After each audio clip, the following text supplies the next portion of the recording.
ছিল তোমার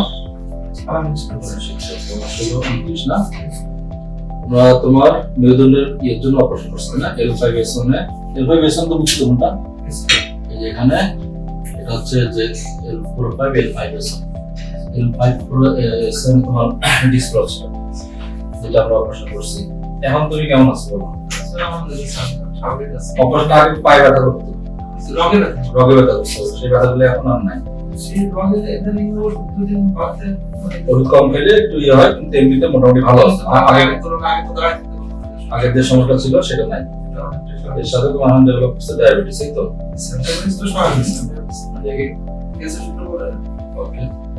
ডায়াবেটিস যদি না থাকে তাহলে তো ভেরি ফাইন আচ্ছা তুমি বিদেশে কবে যাবে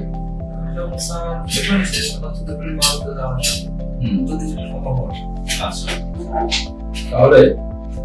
আমরা আপাতত তোমার কিছু ওষুধ দিচ্ছি এখন কি আর ব্যথা আছে ভাই ভিতরে ব্যথা আছে আচ্ছা করতে ব্যথা আছে আর দুদিন কয়েকদিন মানে কালকে ওষুধ ছিল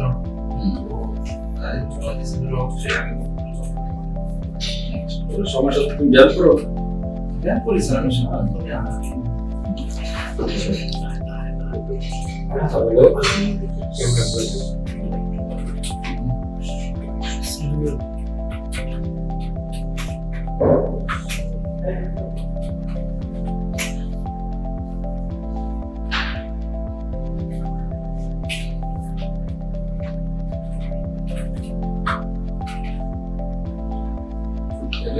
অপারেশন কত দিল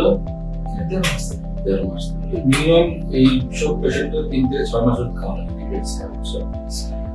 খাইতে হবে আমরা তোমাকে কিছু ওষুধ দিয়ে দিচ্ছি ওষুধ খাবে ব্যায়াম করবে নিয়মকরণ যেটা বলছি আগে সেই নিয়মকরণগুলি মেনে চলবে ঠিক আছে আমরা কিছু ওষুধ দিয়ে দিতে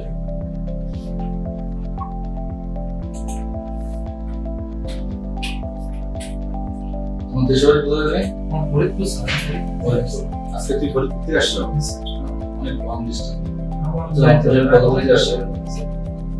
যাবো কিসে যাবো স্যার এখান থেকে বাসে করে যাইতে হবে কি ভাঙার আশেপাশে নাকি ভাঙা পাওয়া হয়েছে আমার ফরিদপুর একবার পরের দেশ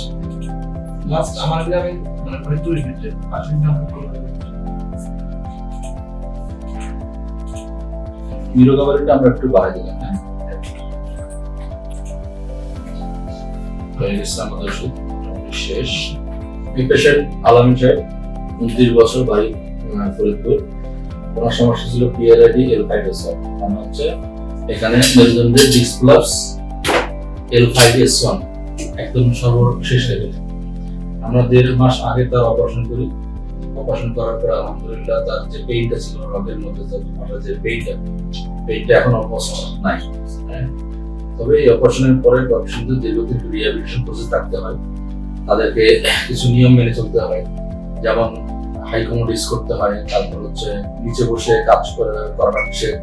ভারী জিনিস তোলা নিষেধ বেশি রাফ জার্নি করা নিষেধ ভারী বালতি বা অন্য কিছু তোলা নিষেধ এছাড়া কিছু স্পেসিফিক ব্যায়াম আছে যে ব্যায়ামগুলি করতে হয় তার মানে হলো যে ওষুধ ব্যায়াম এবং নিয়মকানুন